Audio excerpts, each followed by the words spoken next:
Yo soy tengo que separarlo por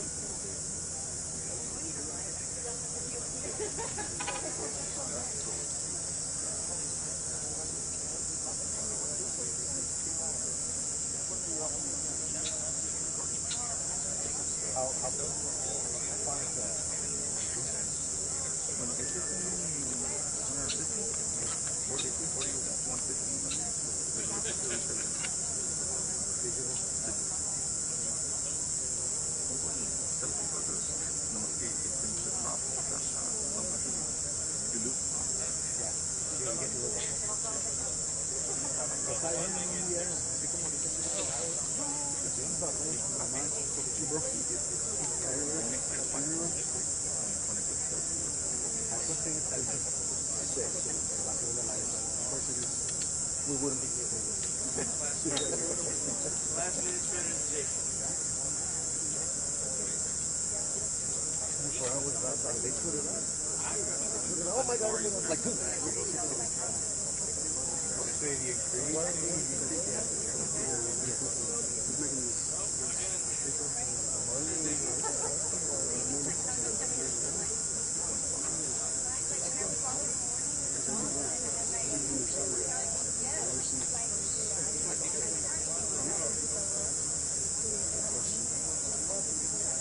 Try to walk that way at all?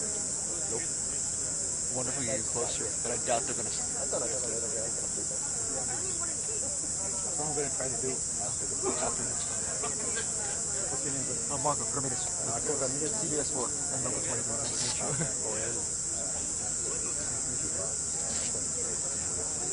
How long have you been here? First month. But I'm from the valley. I came from my other station. I did my first year in Odessa. Okay. So I was there for a year and then came down here to report for Channel 4. Kind of cool. Yeah. Want to report from my hometown and stuff like that. Cool. Yes, 1, 2, 3. Can y'all hear me? Are your mics picking up? I just want to do a quick test. Yes, no? Perfect.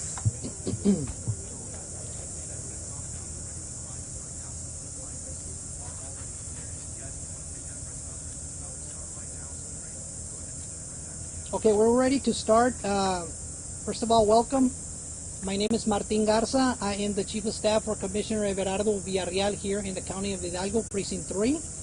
I want to thank everybody for taking the time this afternoon for making it out here to the Ansalduas Park. We're located just south of Mission, Texas. And obviously here because we have a very pressing issue here in our area. And not just in our area, but really this is a huge regional area that we're having this issue with. And it's important that we come together and that we're transparent with the public and that the public is aware of exactly what the County of Hidalgo and the City of McAllen is doing regarding this issue. So here with us today we have several elected officials, and we do have appointed officials from not only the County of Hidalgo but also from the City of McAllen who are participating in this operation. So without further ado, I'd like to introduce our County Judge, Richard Cortez. Thank you, and good afternoon to all of you again. We're here to announce a new temporary facility, which you can see here to my left behind us, that is intended to house and take care of asylum seekers that are immigrants who have come here and tested positive for COVID. Some of those do not have COVID, but their family members chose to stay with them while they recover from the disease and ultimately will be turned loose when they test positive. As you know, this is a federal issue. These immigrants are here based on the laws of our nation, legally seeking asylum, and it's the federal government's responsibility to care for them and to take care of them. Unfortunately, some, because of the very high volume of immigrants that are coming here, we've reached a point of capacity. So before, in the past, capacity was not an issue. We were able to handle these immigrants in a safe, secure way without interfering with any one of our local citizens. But that situation changed, and we had to create additional capacity. Over the weekend and early part of this week, through communications with the City of McAllen, City of Mission, and the county, it was decided that this would be a very suitable place in order to prepare a temporary facility for those people. We believe that this helps move some of those immigrants off a more dense populated area, such as the City of McAllen, to an area such as this. So for more detail, I want to turn it over to Commissioner Villarreal. This is a Precinct 3 facility that he is in charge.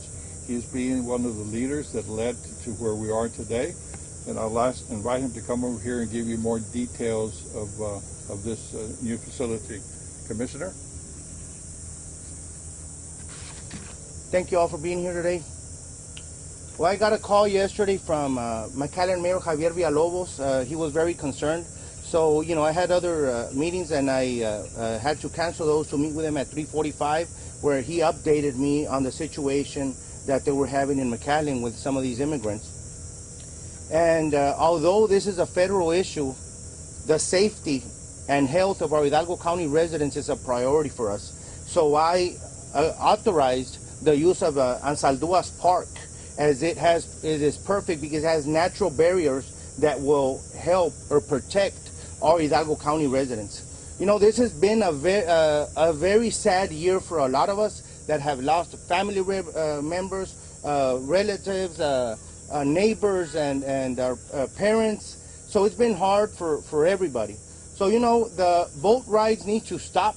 We need to have creative, common sense solutions to solve this problem that is having an impact on the safety and health of our Hidalgo County residents. With that, I want to thank you all again for being here, and I want to introduce our McAllen City Manager, Roy Rodriguez. Thank you.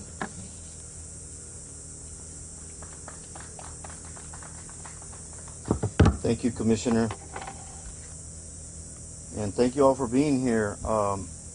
Mayor Villalobos sends his regards and his regrets that he cannot be here, so that he asked me to come and attend this very important announcement. First, I want to thank a few people. I want to start with the Bishop for being here, because of all the people that are in this crowd, here's the one that we need the most. Bishop, thank you so much. We appreciate everything that you do. And the truth of the matter is that without Catholic Charities, who knows where this community would be, this entire region. We would not be able to handle what we've been able to do without Catholic Charities. There is no doubt about that. Thank you, County Judge Richard Cortez and Commissioner Everardo Villarreal for making this happen and making it happen so quickly. We all know how fast this thing moves, and when I say this thing, this COVID infection and this immigration issue, how fast it changes. And so almost on a daily basis, and sometimes multiple times a day, events on the ground change. And we are very, very blessed for a staff that we have in the city of McAllen and Hidalgo County, that we're able to adapt quickly and make quick decisions and act as we have to. You know, for us in the city of McAllen, we're on month 87 of this, okay? Month 87. We have been dealing with this immigration issue for 7 years and 3 months, and the days keep counting. And when we thought things were getting better, we were glad. We knew we were blessed, and things turned around. And it got turned around for a couple of reasons. We're seeing a volume of immigrants that we have attempted to protect now for 7 years, and the combination of the number of immigrants and the COVID-19 has made this very, very complicated. And so when Catholic Charities turned to us and said, City of McAllen, we can't handle these numbers anymore, we realized that this was a crisis, because they've been doing this for 7 years, and my hats are off to all of them. So here we are asking the federal government to help us. As everyone has said before me and will say after me, is that this is a federal issue. We have done everything that we can as a community and as a region to ensure the safety and health of our citizens in Hidalgo County and the city of McAllen, as well as the immigrants. And we've gotten to the point that we're having to go to alternative sites like this. We're very lucky to be able to be here, but nevertheless, it's a task that we'd rather not have. And so we're so glad and thankful for the county to come to our aid, really. But we ask that the federal government come here and help us and take care of this situation. In our opinion, there's only two options. One is to take over this operation, that is their responsibility, or two, stop the immigrants until we can catch our breath. So with that, I'd like to introduce a member of Congressman Cuellar's office, Nick Cruz. Thank you.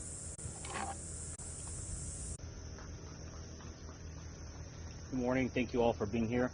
The Congressman sends his regards. He's not able to attend, but I have a statement to read on his behalf. As a border representative and someone who has spent my entire life living at the southern border, I understand the importance and severity of this crisis and how it affects my community every single day.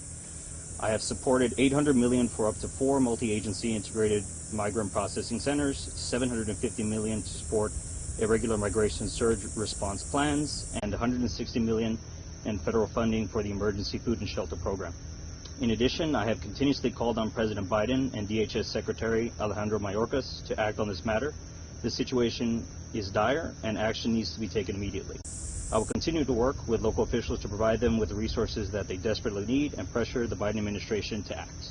And I'd like to introduce Emergency Management Coordinator Ricardo Fadeño.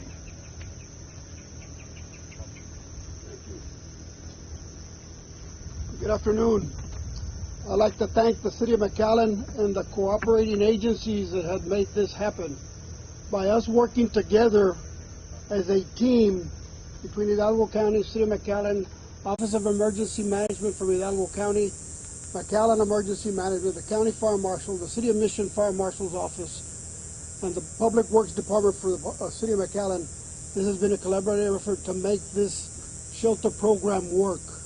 All safety measures have been put in place. Agencies verifying that everything is well said and done.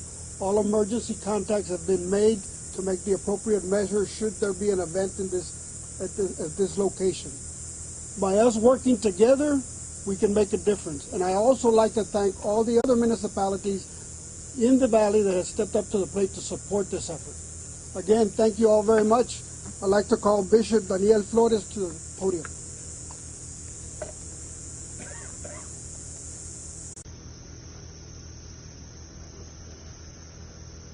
much. I want to say, first of all, I'm very grateful to the judge and city manager and all who have worked in this rapidly changing circumstance to address the situation, and this cooperative effort here in the Valley to address sort of the human reality.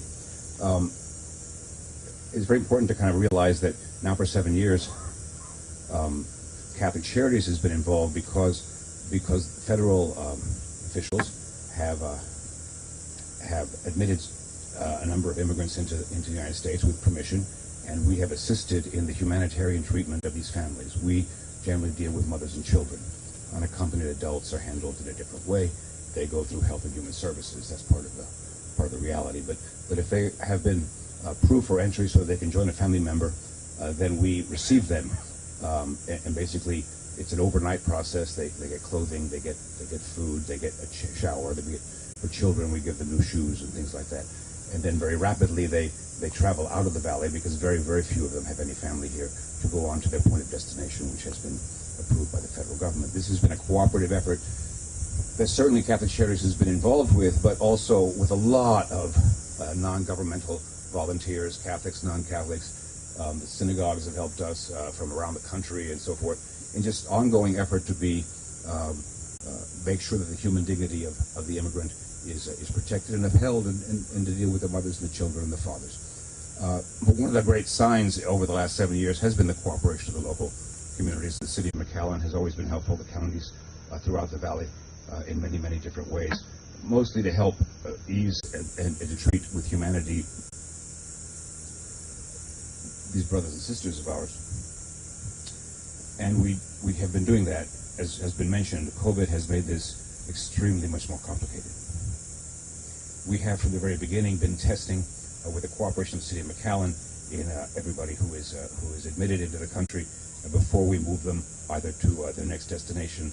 If they're found positive, then they were immediately put in a quarantine situation, as the judge mentioned. If their families were not positive and wanted to stay with their family members, which is muy entendible, very understandable, then we would try to. Initially, the numbers were fairly small in terms of the COVID reality. We would sequester them, we put them aside in a quarantine place as best we could, quite efficiently. As everyone has mentioned, it has become much more complicated in terms of the numbers who are testing positive. So I think what we have found here is a creative sort of solution. It's not the best solution in the long run, but it is the best solution that I think we can do right now, which is to continue to treat with great humanity persons who have been confided to our care by the federal government. I want to make that very clear so that people don't think that we're just bringing people ourselves. This is a cooperative effort of the governmental agencies, and I want to just emphasize this, and we continue to do everything we can to treat with humanity. And I'm very the spirit of the Valley has been very evident in this long term, in terms of just somos pobres pero damos lo que tenemos. We are poor, but we give what we have to help people who are suffering.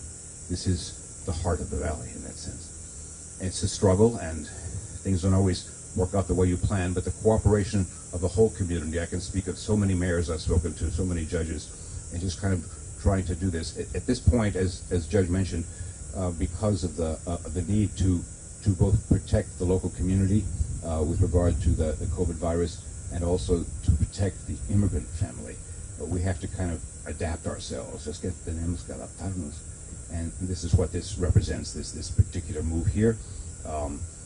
There will be obviously medical personnel who will be checking up on the progress. Once someone tests negative, then they can go on to the next destination. I do think it's very important that we acknowledge the widespread support in the Rio Grande Valley from the counties and the cities and the towns, and very, very ordinary people who volunteer, who spend hours washing clothes or preparing meals. We depend on that. This generosity of so many people who may be Catholic or may not be Catholic, but they have a sense of the need to attend to those who are in great distress. And so we need to do that. I do think it's important, though, as we've heard, that the federal government and the state government hear how it is that the local governments are doing everything we can with the help of other agencies like our own. The Catholic Charities are doing everything we can to kind of both address the situation with dignity and organize it as efficiently and protect the local community. This is very important. But I think, quien soy yo, pero yo digo that I really do think that the wider picture as to how this effort can be more cooperatively supported at higher levels of the government, state and federal, and can talk to each other and talk to us basically here on the ground as to what the situation is. So I pray every day. I'm grateful to Sister Norma and to the Respite Center, because the fact is, if the Respite Center were not here, and the Respite Center will continue to operate, those who are not positive, who are negative, will continue to be able to go on to the next destination from one day to the next. But if it were not here, the question would be, where would these families go? And unfortunately, the answer may be under a bridge or on a street, mothers and children, and that, to the heart of the valley, and certainly for the mind of the church here locally, and that's what we've been trying to do, is to kind of see that there's a better way to do this in cooperation with everybody involved. So I'm grateful for all the efforts that have been made. We will continue to do everything we can within our resources to support the operations that the city and the county have prepared here, and continue to look for creative solutions, and that will until, hasta que lleguemos a un momento más propicio, until we get to a better moment in this situation. But it is difficult. I ask people to be patient and to recognize that the cities and the counties are doing everything they can to keep us safe and to protect human dignity, and for that I'm very grateful. Muchas gracias.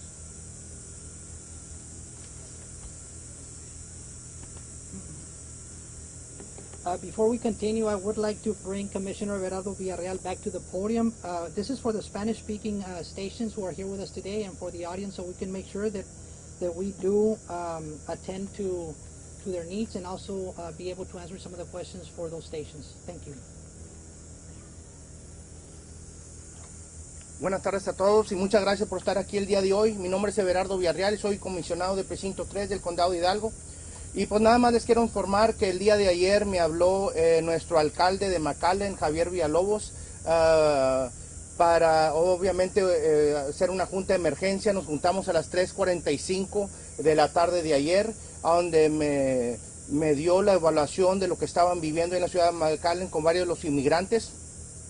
Y obviamente este es un problema federal, pero la salud y el bienestar de nuestras familias en el condado de Hidalgo es una prioridad para nosotros.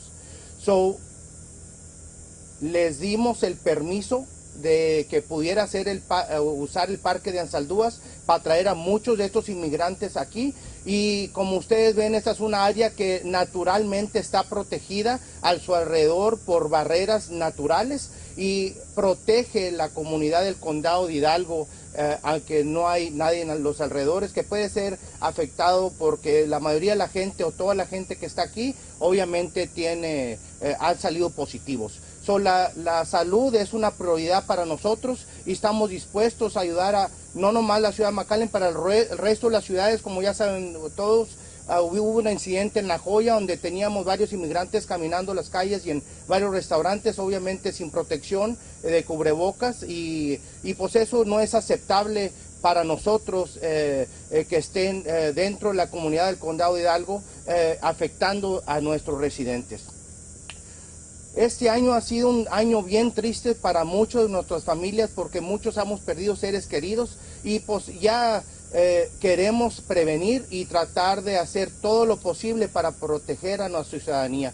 Por eso es importante, ya los momentos de estar en los viajes de lanchas ya no los queremos soluciones para combatir este problema que estamos viviendo todos, que es uno federal, que está afectando a nuestros residentes, el estado de salud y la seguridad. Muchas gracias, que Dios los bendiga a todos el día de hoy. Una pregunta, ¿cuántos inmigrantes van a tener aquí y por cuánto tiempo van a estar aquí? Sí, pásale, First of all, again, we want to thank you for being here. We do have a mic that's right here in front of me, right in the center. We are going to take questions. We're going to ask each member of the media, if you have a question, please step up to the mic. Depending on the question, we're going to bring the elected official or the appointed official or the county or city employee who can answer those questions for you and for the rest of the media. Victor? Sí, Víctor Castillo de Voz de América, Voice of America. Si por favor nos pudiera decir en español un mensaje también para los migrantes que están intentando cruzar en cuanto a su seguridad, su cuidado tanto de salud, pero también seguridad por el accidente que pasó ayer. Si pudiera haber un mensaje en relación a eso. Commissioner? Obviamente ahorita estamos saturados de la gente que ya está aquí, pues si están en sus lugares, sí les recomendamos que se queden y no pasen todavía hasta que todo se tranquilice en el área. Como ustedes pueden ver, hay mucha gente que sí está ayudando a nuestros inmigrantes, pero obviamente ya no caben en los lugares que están. Es importante obviamente que no corran o no manejen recios si los están siguiendo, porque pasan incidentes como los que pasaron ayer y han estado pasando otros en las áreas del West Side. Eso es importante, si les dan el pedido nuestros policías o DPS, deténganse por favor, la vida es muy importante, no nada más la de ustedes, pero a los residentes que ya están aquí, que puedan causar un accidente y se pueden perder más vidas. I had two quick questions. So the first is, I was wondering what prompted the move from the previous location on 23rd Street in McAllen to this current location here at Antonio Park? Absolutely, Mr. Rodriguez. So, like I said earlier, this is a very quickly moving situation, and we're having to adapt to it. We had about a 24-hour notice from Catholic Charities that their capacity was at full, and that we were having problems and concerns about being able to handle the COVID-positive immigrants. As you know, they have been able to house them throughout the valley, and that was no longer an option. And so we decided to pick a site that was city-owned because it made it easy. That property there on 23rd was city-owned, and we chose it within an hour. But immediately, as we were erecting that facility, we were also having discussions with other entities to see what other location would be more suitable. And we were lucky enough to think of this location, and we reached out to the county, who agreed almost immediately to do so.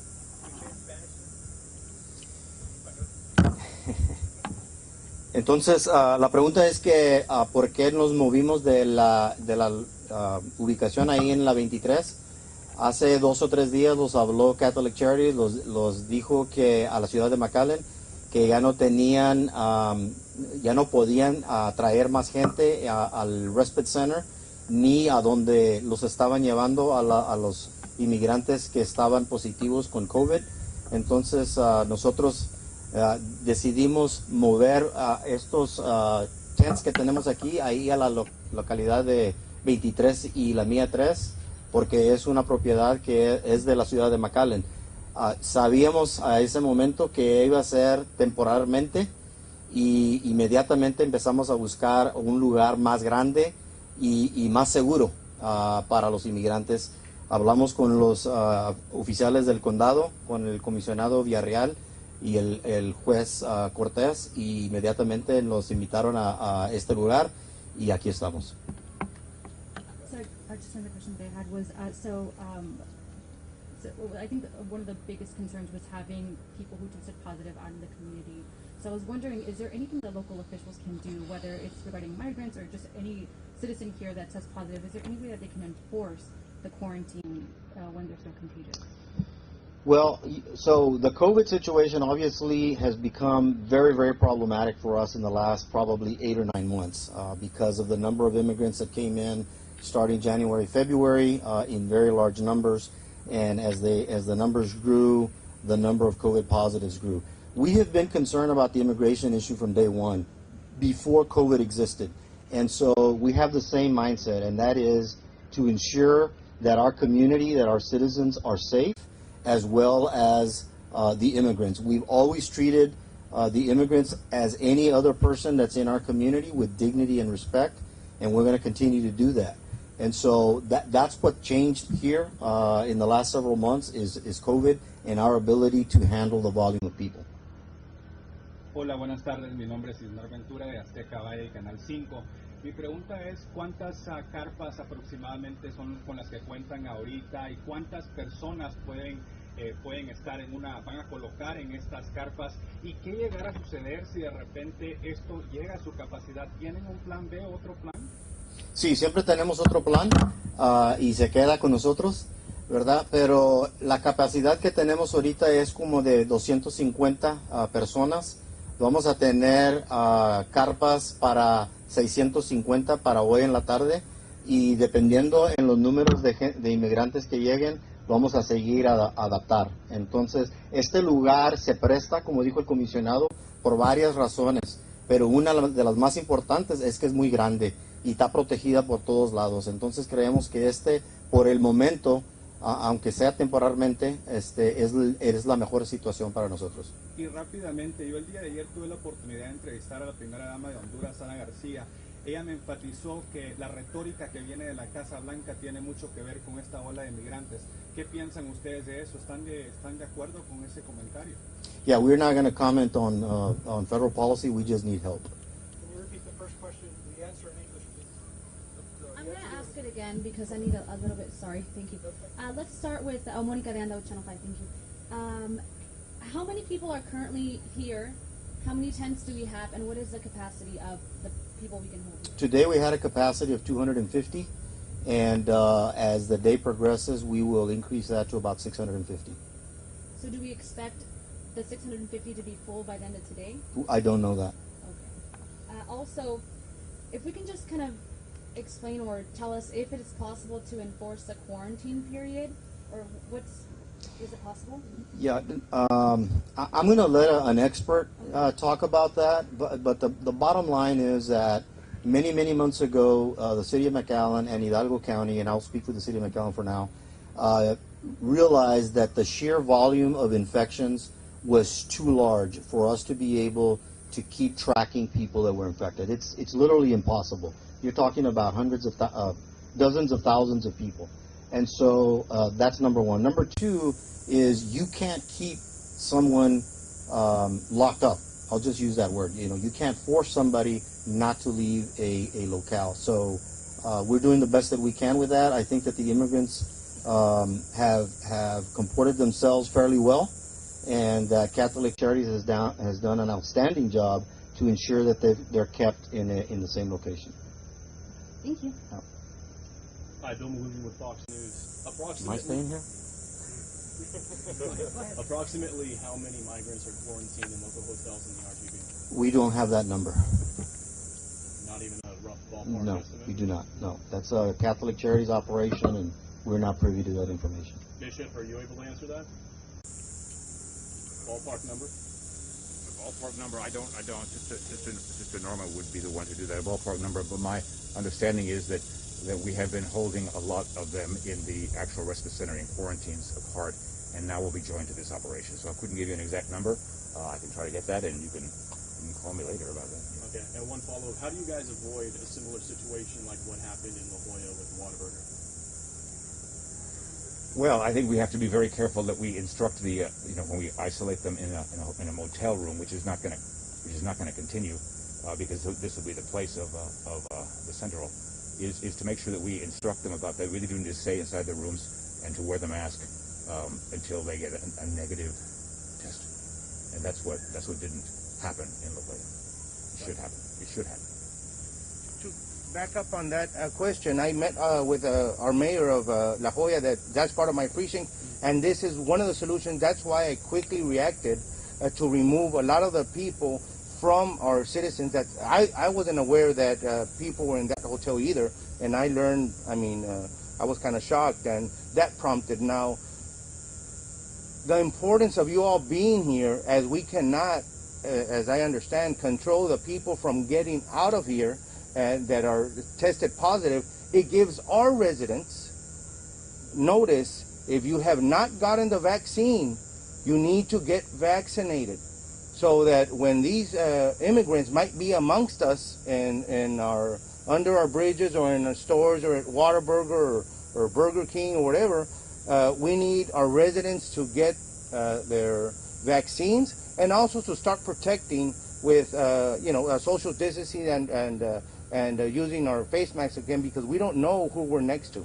So, you know, but this is a solution, or part of a solution, a creative solution, a temporary one, because we don't know, we're going to get bombarded with more immigrants, and then we're going to have to look for other places. Luckily that we had this park available, and it's just naturally surrounded by barriers that protects our residents while they get alerted to what could happen in the few days. Thank you, sir. Con Telemundo. Dos preguntas y después voy a brincar una con Mr. Olivares, aprovechando que está por acá. ¿Se va a poner algún tipo de vigilancia para evitar que los migrantes salgan de aquí? Yo sé que tenemos, es muy grande el parque, pero para evitar de que vayan a violar lo que es la cuarentena y salir de estos lugares. Y dos, ¿quién va a estar encargado de proveerles agua, alimento a los migrantes que estén acá? Okay, en primer lugar, sobre la seguridad. Este parque es aproximadamente 15 acres. El dueño del parque son los residentes del condado de Hidalgo. A este momento el precinto número 3 está encargado del mantenimiento de este parque y la responsabilidad de este parque. Estamos en conjuntos ahorita ayudándole a la ciudad de McAllen con la situación que obviamente tuvimos en los últimos días. De cambio a la seguridad tenemos al constable Larry Gallardo, que tiene sus constables de 8 a 5 en este parque como cualquier otro día. Ahora el parque sí va a estar cerrado al público, pero sí van a estar los oficiales del constable Gallardo aquí presente, en guardia enfrente del portón, para atender a las gentes que nomás tienen la autoridad de entrar y salir al parque, ¿verdad? Después de las 5, la ciudad de McAllen se comprometió con personas de seguridad que van a atender a la seguridad de estas carpas que tenemos aquí durante el tiempo que vamos a estar aquí en este operativo. La otra pregunta era para Mr. Olivares. Bueno, primero, antes de eso, el alimento, el agua, ¿quién va a estar proveyendo esas atenciones a los migrantes? Claro que sí, le voy a pedir a Mr. Rodríguez. Okay, sure. So, eso va a seguir con Catholic Charities. Toda esta operación es de ellos. Nosotros estamos aquí para ayudarles, pero comida, agua, medicamento, lo que han hecho por 7 años lo van a seguir haciendo. Perfecto, gracias. Con Mr. Olivares. Mr. Olivares, sabemos que los casos que se han presentado ahora de aumento referente al COVID se atribuyen también a los casos de los migrantes que han dado positivos, o eso se está manejando completamente aparte. Esto es completamente aparte. Lo que es importante aquí para discutir los casos que hemos tenido de COVID aquí en el condado, ha hecho directamente porque ha habido bastantes actividades después del 4 de julio, familias en vacaciones, han viajado por diferentes partes de la nación, del estado. Eso al nivel natural aquí local. Este sistema demuestra que este programa aquí está muy contenido. Nosotros no estamos viendo que los inmigrantes están haciendo problemas que hagan al nivel de infección a otras personas, y aquí estamos demostrando cómo podemos hacer para proteger nuestra comunidad. ¿Quién está llevando el control de los números de casos de positivos en coronavirus relacionado con los migrantes? El Catholic Charities, ellos son los que tienen un contrato con la ciudad de McAllen y con una compañía que hace las pruebas todos los días, y esas pruebas, esa información se comunica con nosotros al Departamento de Salud. Por eso cuando damos las 1 de la mañana y unos datos, eran separados de los datos del condado, porque ese está separado. Gracias. Thank you, Mr. Olivares. No, Yes, no, Gracias. Yo nomás quisiera añadir, ¿no?, que el problema de las infecciones de COVID no se atribuye totalmente porque tenemos inmigrantes. Es que el fenómeno en los Estados Unidos es que está subiendo los números. Y nosotros mismos también tenemos responsabilidad para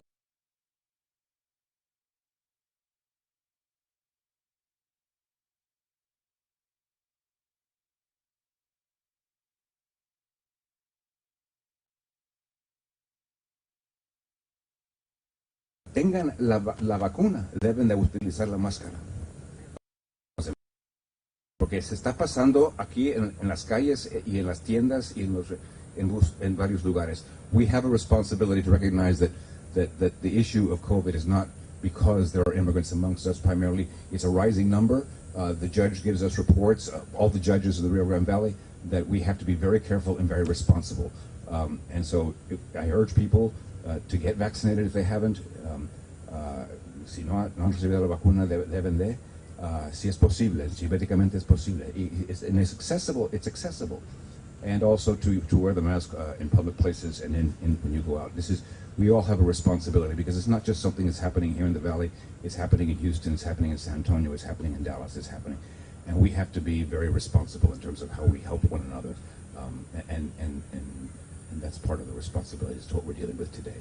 So the immigrants will be protected in a certain way from the COVID infection, and we will be protected if they might have it, but also there's a wider issue in the Valley with regards to the infections.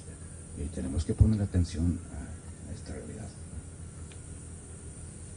Yeah, so Julio Rosas, townhall.com, and this could be for the commissioner or the city manager. So Vice President Harris, when she visited El Paso, she said that a lot of progress had been made at the border. Would you agree with that assessment? And would you want the Vice President or even the President to come down to the Rio Grande Valley to see what's happening firsthand? Exactly. I would love for them to come and obviously to meet with some of our other mayors and leaders in the area to let them know how this is affecting our area and our citizens, and in my opinion, their health and their safety, which is our priority. And so would you agree that progress has been made at the border, like the Vice President said? I have not seen it. Okay. City Manager, do you have a comment on that? Judge?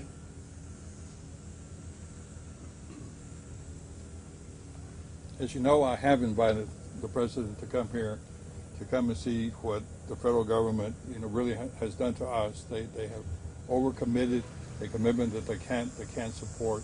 So I would love to see him, and I'm extremely disappointed that we've received absolutely zero communication with them, and I hope it changes very quickly, because evidence the problems that it's causing to our community. So you've received no communication from the President's office or Vice President's office about this? That is correct. Okay, thank you. Yes, sir. Mark Ramirez, CBS 4 and Local 23 News. Two questions. One, was the money used to pay for this from the disaster declaration y'all declared last week, or what's being used to fund this? Mr. Rodriguez? So the city of McAllen has an agreement with FEMA for certain expenses. When we were asked to help with the testing and facilitating of the immigrants at the respite center, we asked that these functions and processes be pre-funded for a lot of reasons. And so they agreed, and so we have had this funding for some time, and we're able to reimburse the city of McAllen for these expenses. So it's coming directly from FEMA. And you said earlier y'all can house up to 650 right now. If that gets higher, if there's an overcapacity here, is there a plan to expand if there's no more room to put more people here? We will adapt to whatever situation we deal with. Thank you.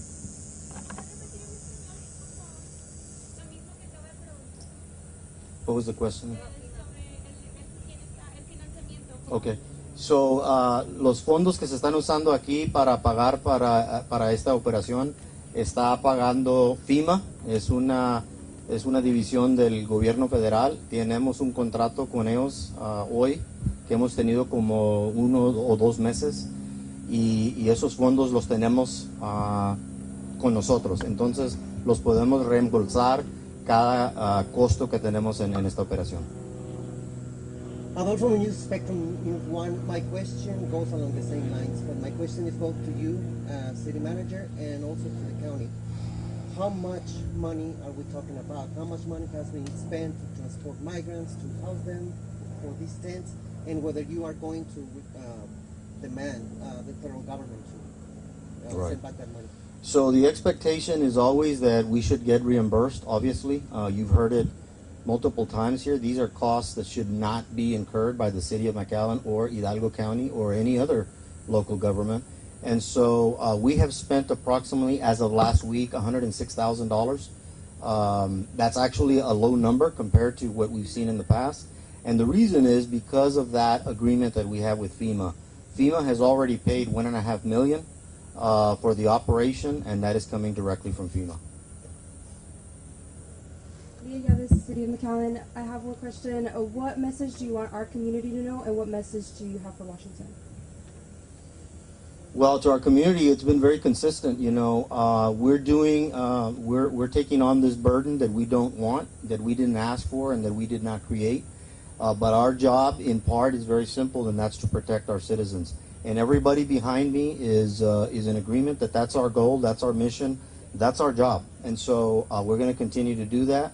And unfortunately, this has been a longer situation than any of us anticipated, but we're going to continue to do that until it's fixed. And as far as the federal government is concerned, we're asking that they help take control of these types of operations or help us with the influx of immigrants, as the county judge has said. Hola, Ismar, otra vez con Azteca. Solo tengo una pregunta, creo que ya lo respondieron en inglés. La cuarentena, o sea, 6 pies, o sea, es casi imposible. ¿Cómo va a funcionar la cuarentena para los que sí están positivos? In English or Spanish? Español. Well, let me say it in English first. So the folks that are here are positive.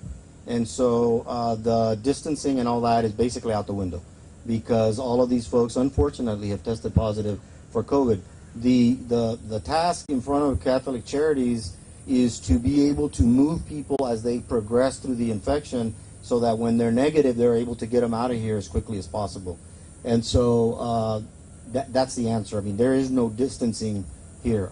Aquí, toda la gente que está aquí en las carpas ya han tenido el test de COVID y están positivos. Entonces aquí pues desgraciadamente no podemos tenerlos a 6 pies, no tenemos el campo para hacer eso y lo que estamos asegurándonos es que la gente que sea negativa, sacarla de aquí inmediatamente. O sea que cuando una persona da positivo, ¿a los cuántos días le vuelven a realizar la prueba para asegurarse que antes de dejarlos ir a otras partes de Estados Unidos ya están bien? Eso lo dejo que conteste Catholic Charity, no están aquí. Esos son datos que ellos hacen. Okay. En cuanto sepa yo que damos la prueba todos los días. Y según los protocolos que nos dan los oficiales locales, ¿no? Si necesitamos 2 o 3 días de la prueba que salga negativa, pues es suficiente. Pero seguimos las reglas del condado para asegurar que esta persona realmente ya no tiene la infección y ya no puede pasar a otra persona. Pero son los protocolos muy precisos que usamos. Entonces, todos los días le están realizando pruebas a las personas. Pues sí, especialmente para cuando, según lo que entiendo, no sé que alguien me diga otra cosa, pero sí, porque es lo que la Sister Norma siempre ha comunicado conmigo, entonces sí creo que sí, porque así, pues ya se porque es ese interés de las familias y también de nosotros que una vez que tengan la prueba negativa, pues se pueden mover a sus familiares, ¿no? Eso es importante, eso todos los días. Once again, I want to thank the media for being here. We appreciate your time, and this is a great message that I think we need to send out to our community. So once again, thank you. You have a good afternoon.